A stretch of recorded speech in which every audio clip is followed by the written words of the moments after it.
Ravage. So who do you guys actually favor? Into the mid lane. Ohio's gonna go behind too. Yeah, he's gonna cut across with his arcane boots. He popped the mango, so he's actually full mana now.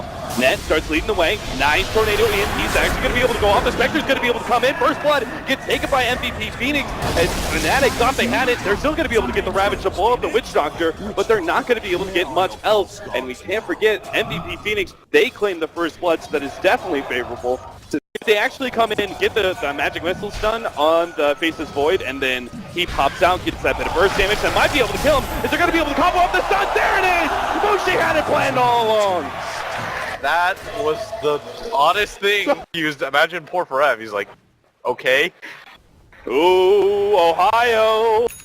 He's sitting here on an ancient stack trying to deal with it, but MP, he's just going to position himself in the perfect spot. Hits the tornado, right-clicks him down a couple of times. And that's a lot of ancients, by the way, that are quite low. I don't think MVP Phoenix can ever contest it. Super slow. That's true. They just cleared through the camp, the creep waves faster.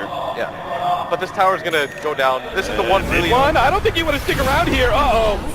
Spectre's gonna pop the ultimate. They also throw down the Chronosphere. Mid one is most definitely dead. I like the tornado use there to be able to catch that. They know they've got the kill on the OD, and they actually can get the supporting in hero as well. Oh, they didn't deny the mid tower when they had the opportunity to. Get out of this. We don't want to just give this one up. Rev jumps back. Tornado EMP is going to be able to land on the Tidehunter, blowing through all of his mana. He's got enough to wand, well, not anymore after that anchor smash. So no Ravage available. That being said, Fnatic do split themselves up pretty heavily. They're also trying to push in the mid lane. They are going to go for the Chronosphere, trying to pop Ohio. He's got the Ravage ready to go, and he could be able to get it off at the last second. Imprisonment save, there it is. The Spectre's not going to be able to claim that kill right away. Ohio will live, and they didn't have to blow the Ravage. DJ, he's going to be caught up by Forev, but he does have his whole entire army here. The Tornado's going to be able to come in, just barely clips him. Forev stays ahead of DJ as well. They body block him up and will be able to get a kill out of this. Yeah, there's a hasted Spectre running up top, but Fnatic, they're still going to rely pretty heavily on Mushi to just get a lot of farm. He's got 1,500 gold, and they're at a decent pace. But they definitely want to try to use he comes in. They've got more than enough to pop Ohio. And again, they're just fighting around the Tidehunter. And the top tower, let's use the Ravage. What are we going on, Mushi? Is this a Desolator build? Could be. I mean, it's either that or Maelstrom, right? Yeah. So. Dubu. They're gonna run into Dubu. And they really want this quick pick off, and the Spectre's actually going to come in, disrupt things. Immediately goes for DJ and 3-net Chronosphere. Beautifully set up for Forev to be able to pop the EMP over the top from MP. Ohio just cannot seem to get off the Ravage. Finally does the last half second. The Valdic is taking him down. Imprisonment's going to come in, but mid one dishes out the damage. Till Dubu. He's sitting on the side. He's already fought mid one down to half HP. MP can't challenge him though. It's too much against Mushi as well on the right-hand side. Bevy's already taken out the Tidehunter, and they're going to be able to sandwich in Fnatic if they can only control Mushi well enough. MP, he's got the invis as well. They're going to be able to start throwing out those impediment shots. Mushi, they're going to dive into the creep. Will be able to get inside it. MVP Phoenix, they can still fight this though. They're going to chance up the Dark Troll. Mushi, you've got to get out of there. You're going to be dragged by the base. Gets full HP, rages up, and TP's out. Mushi will be fine, but Fnatic, a big hit there as they lose another team fight. Accept this. Yeah, they are getting control in the enemy jungle. I like this, but MVP looks like they want to clash. Blink away. Ohio already forced on the defensive. Forev's just going to be able to jump in with his Blink Dagger. Throws out the time dilation. He's just thinking whether or not he's going to be able to actually force this fight. I mean, Fnatic, do they really want to fight against the Aegis? They can Blink Ravage. Oh, the tornado hits just in time, and MP is going to be able to jump away. The Spectre pops the ultimate. Spectre in the back line starts going in for death, but there's the 3-man Chronosphere. Forev finds his opening, catching the Vengeful Spirit on the edge line. QO to be able to get him. The Ravage goes down now, but Forev actually gets blown up already, and QO has no more mana. The lifesteal on the other side is actually pushing back MVP Phoenix. Somehow Fnatic managed to recover from that initiation. MP runs into mid one. He's already down to half HP. He's got to be careful as that heal's not going to come in fast. MP, he's too close. There goes the Aegis. He's going to be surrounded by Fnatic. Really be able to get out in life number 2. He's going to be slowed down. He's just getting blown up instantly with the Desolator as well as the pure damage from the OD. Fortunately, the invis is going to allow him to escape as that casket proves to be an annoying force against Fnatic. They finally get the Ravage that they're looking for. The BKB will definitely be if you discount the Chronosphere, one of the larger impact items Fnatic can get. Oh, another 3-man Chronosphere set up by Farev. Mid one's going to be controlled up. They got the EMP. That is almost going to go down. They're actually surviving decently, but mid one can't battle out with QO. The carry actually dies, or Tornado comes forward, doesn't hit on anybody. To send back onto net is going to be able to successfully save him. And DJ gets the TP out as well.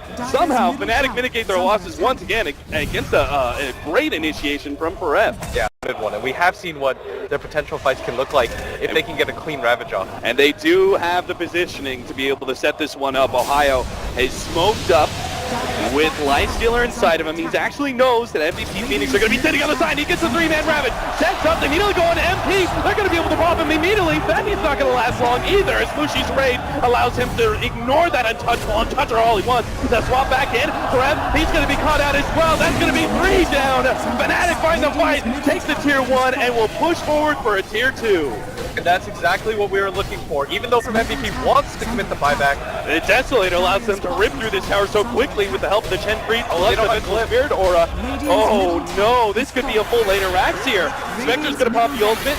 Paralyzing cast, bounces out. Spectre bounces back and forth. The Witch Doctor throws out the ultimate. And they actually jump inside one of the Centaurs. So the Lifestealer putting himself on the front lines. It's been enchanted. They could just run him back to the fountain. Mushi, again, you've got to pop out. Farev, he's got the Chronosphere to be able to stop Mushi. There's no opportunity for him to do anything. Free kill on the carry of Fnatic. Mushi's got to be careful with that at best. Yeah. Normally you would see point booster though. I think Ags could be a good choice, but Fnatic, they're gonna smoke up for this one. Even getting the Enchantress here would be pretty good, as Febby does deal quite a lot of damage, and he's gonna get gone on. He's gonna pop the Rage. The Ghost Scepter go down, but that's only gonna delay things. There's not enough members of MVP Phoenix to actually be here, so Febby's just gonna try and buy as much time as possible. And they've got a ward down in the base. They can see what MVP decided to do after. MVP are immediately going to smoke up. They want to go for this Roche fight, but Fnatic have everything available. Mid one can get the BKB off.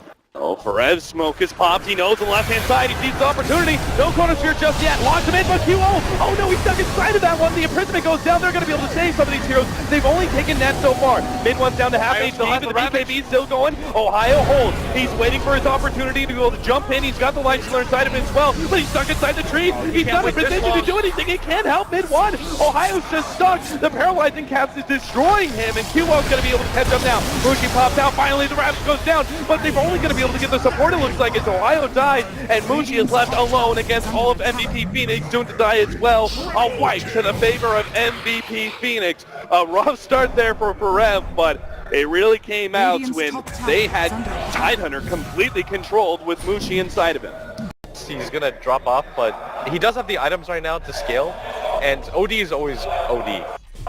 You're just going to have to get the fast MKB. It looks like, the Chronosphere is going to be able to control the swamp back out. And Kubu's going to be left to potentially die. No, MVP Phoenix actually turn and fight this. With the EMP laid out, DJ's trying to chase away by the Spectre Illusions. Will be able to survive for the time being. QO turns and will be able to take out Net. They're fighting around the Aegis right now. Mid one thinks he can actually do this. He's ready to go with the ultimate. Drops it now, but he's still going to die. QO, he's not going to be able to get away. Loses that Aegis, but Mushi has no way out of this one. He's been silenced up, not going to be able to infest at all. And the burst damage will pop him. Another wipe for MVP Phoenix. Yeah, they fight around the fact that they know the Ravage is down. They've got the Aegis on QO. They're immediately going to go for a smoke with the Ravage up. They know that they're in a pretty bad spot. They want to be the ones to start the fight. They know that's when they were the most successful. Rev is isolated. They're going to blow the Ravage just on him and pop him. That's a lock committed. The Spectre throws down the ultimate. He's actually going to try and chase down Net. This is still a fight that Fnatic can win. Spectre Reality's back out though, and is unable to get the Spectre Illusion. Still though, the paralyzing cast is actually stalling up Fnatic's retreat. They get the swap back. Net fights it, and mid one is going to be sent back to base.